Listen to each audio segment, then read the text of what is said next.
kuona tangazo la kazi bwana, kuna tangazo la kazi labda ya udereva tax Dubai.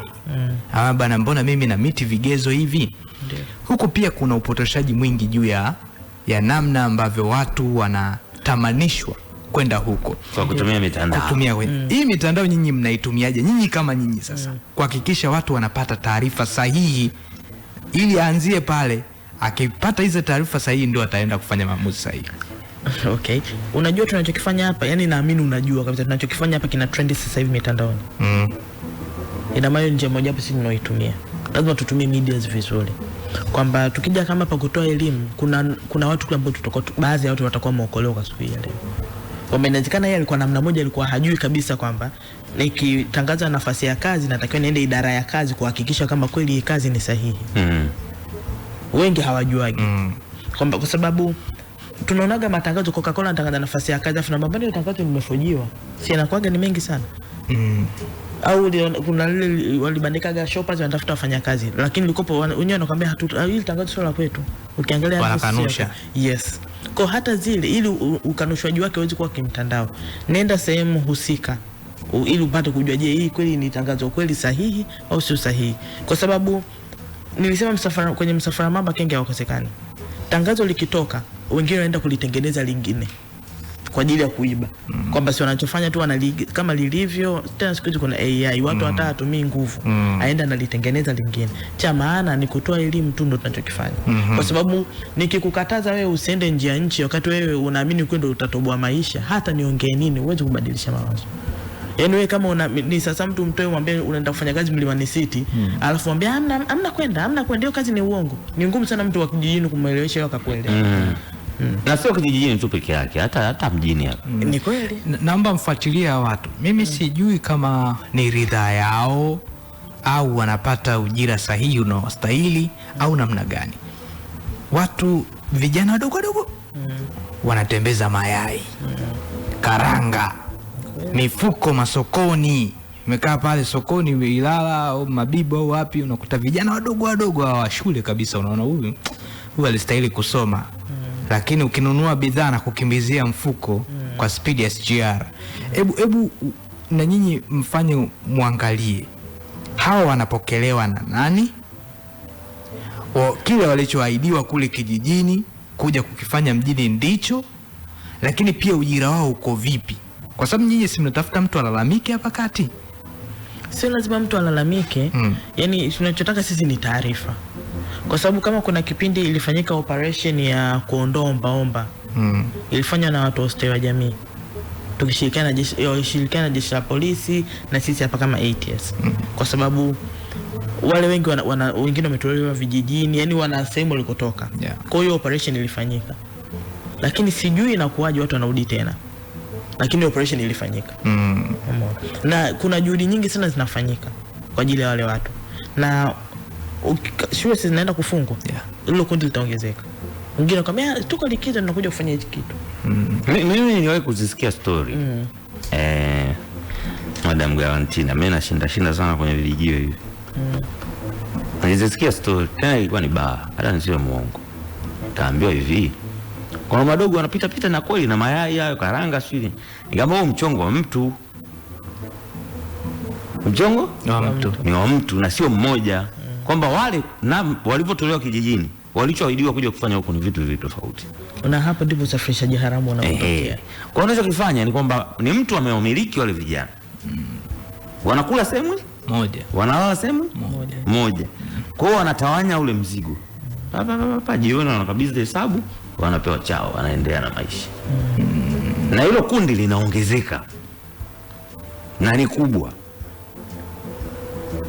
Kwa nyinyi wazazi ambao kuna haja ya kuwafikia wazazi walioko vijijini. Na ahadi mnazopewa na watu walioko mijini kwamba watoto wenu wanakuja kufanya kitu fulani ni vitu vile tofauti. Ni kweli, na bahati nzuri sheria ya kuhusu usafirishaji haramu wa binadamu inawabana kuanzia wazazi.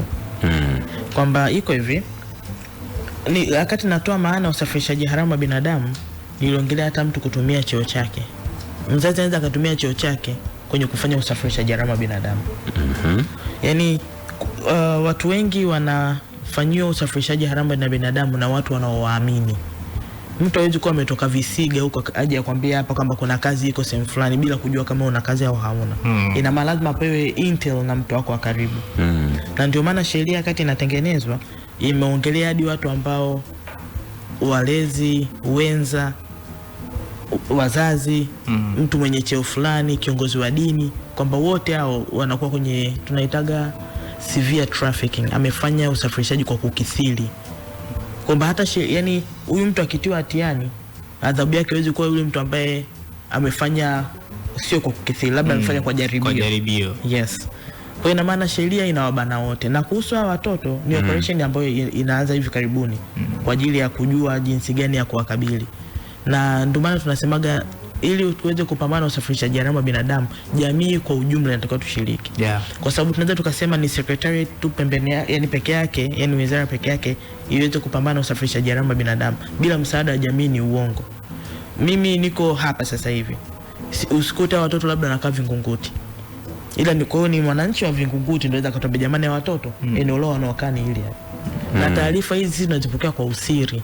Sio kama mtu akija kusema hivyo ina maana taarifa yake inaenda kutangazwa mitandaoni. Hiyo ndio shida. Ila taarifa hizi zinatolewa kwa usiri. Ila tu waga tunasemaga tunatoaga angalizo kwa sababu kuna wengine wanaweza kawa na ripoti matukio usafirishaji kumbe mtu ana kinyongo na mtu. Kwa sababu kesi za usafirishaji haramu wa binadamu hazina dhamana. Na ile ni ndichi. Ndio ile anamwangalia hivi Madam Gala. Bwana Madam Gala. Watu wana migogoro yao ya ardhi. Wanamishia. Ukanakwambia jamani tumepata kesi, huyu mtu ni msafirishaji haramu, yuko huko ndani amehifadhi, anachukua watoto kijijini anafanya danguro. Kwa nyinyi huko mnaweza mkatoka, labda ndo kama hamjafanya uchunguzi wa kutosha, mnambeba mtu mnamweka ndani. Si haina dhamana. Yeye huko anaendelea na swala lake la ardhi.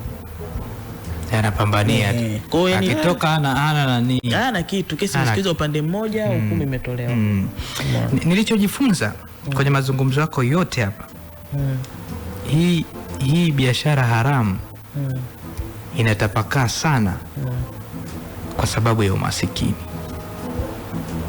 Umasikini unachangia. Umasikini una nafasi kubwa sana kwenye eneo hilo. Kwa sababu kijana wa miaka 15 anapewa majukumu ya kuhudumia familia. Yaani familia inaona kabisa huyu mtu kuna wadogo zake wako nyuma kama 7 hivi. Kwa huyu tumnawe, tunamnawa vipi? Akitokea tu fursa, hata kama ataambiwa analipo 20,000 mathalan. Ataambiwa tu wewe nenda. Au kupitia hapo. Shangazi anakuja. Anaambia, naomba nikusaidie huyu. Hasa kwenye msaada hapo, mtoto anaenda kuumia. Wewe ukiamini kwamba kuna mzigo umepunguzwa, kumbe kuna mzigo umemwongezea kisaikolojia huyu mtoto sehemu anayokwenda. Ni kweli. Hivi kwa nini mashangazi wanapendeka sana kutoa misaada? Mashangazi. Yaani shangazi, achana na washangazi ambao wewe unaielewa. Shangazi kama shangazi. Shangazi ni baba tu na yeye. Kwa anaona kama anamsaidia kaka yake kulea mtoto. Anamsaidia lakini kiuhalisia ni wachache sana wenye moyo huo. Ni kweli. Na ndio maana akati tunasema miongoni mwa watu ambao wanafanya usafirishaji wa hali ya juu ni watu wetu wa karibu. Shangazi anajua tunaowaamini. Shangazi anajua dada yake na baba, mdogo wake na baba. Ndio. Shangazi anajua hii familia duni. Kwa kupitia hii familia mimi naweza nikatoboa. Mtu anaweza akaanzisha kwamba naenda kuchukua ndugu, kwa kila ndugu naenda kuchukua mtoto mmoja. Na wahifadhi mpaka kituo cha watoto yatima afu naendelea kuokota point. Kwamba watu kwa vitu vya watoto yatima tunaenda kutoa misaada. Kuna watu wanatumia hiyo technique. Watu wanataka kuaga umaskini Kaspa. Dar es Salaam ngumu hii. Na hata ukiangalia watu wanaokwenda nje wanashawishika na yale maisha ya kule. Ndio. Yaani kuna watu wameenda kule, maisha ni magumu shewe. Wanaogesha wazee, lakini namna ambavyo wanatuambia kama huyu mtu anafanya kazi, yani Trump yuko hapa, hii yuko pembeni hapa kwa Trump. Lakini kiwalisia watu wanasema hiyo kazi uliosema sio kazi. Ni kazi. Sasa kwa nini umeitolea mfano? Sasa namna ambavyo wanatuvutia na kutushawishi kwenye mitandao. Kuna ile trend watu wanakuambia bora nikalilie Dubai kuliko kukalia Tukuyu. Bora nikilio tu. Kilio akichagui na mimi mara ya kwanza na natoa mfano kwa sababu ya ufafanuzi wa madam. Nilipofika Ujerumani sio kwamba eti alinialika ni wasiwasi naye. Nilipofika nikamwambia naomba tuende balozi wa Tanzania kwanza. Cha kwanza nikaenda kwa bwana Pasi pale. Kazungumza ndicho Ujerumani sasa. Kazungumza pale vizuri. Kwa wakatambua kwamba mimi ni Mtanzania nipo Ujerumani. Sija nafanya kazi. Lakini hata hizi balozi yawezekana kwenye nchi tofauti. Sisi wa Tanzania wenyewe tunaoenda kwenye hizo nchi hatuzitumii. Ni kweli. Yaani tunaziona tu kwamba mimi mpaka nipate shida. No. Ni kweli. Kitendo cha kufika, kwa sababu ukifika utasaini. Kwa hiyo wale wanakuwa na details kwamba kuna Mtanzania yupo hapa. Wana idadi sahihi ya Watanzania. Wewe unataka kujua ninachosema? Mkitaka kujua ninachosema, angalieni Watanzania wanaofia nje wakianza habari za kurudishwa. Na ndio maana wakati mwanzo nasema TAESA kuna mikataba. Ule mkataba unaenda ubalozini. Na wanafanya mafunzo. Ukienda kwenye training zao wanakuambia tu hakikisha unaenda ubalozi. Ubalozi ukutambue upo. Yaani ukijulikana upo, chochote kikitokea msaada kupata ni urahisi. Kuliko ndo mtu umeenda hujui chochote, watu hawajui kokote ulipo. Ndugu zako wakaanza kukutafuta, wanaanzia wapi? Naambia hivi, angalieni. Hata msiende Ulaya. Angalieni wabongo wanaofia South Africa. Wanaweza kumaliza wiki hajarudishwa hapa. Ni kweli. Mchakato wa kumrudisha. Kufia nje. Sifanye masiara. Kwa sababu wanaanza wanakuja kama cargo. Nikutaarifu tu. Ndio kama begi. Sasa kwenye teke. Tarejea hapa na madam tumalizie kwa sababu sisi hapa tujafanya interview, tumefanya mazungumzo. Kuna tofauti wa interview na mazungumzo. Ingekuwa ni interview ngote tushamaliza muda mrefu.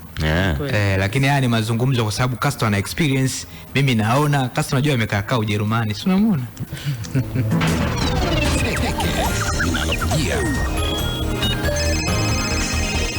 Leo kwenye teke linalokujia, Instagram yaondoa ulinzi wa N2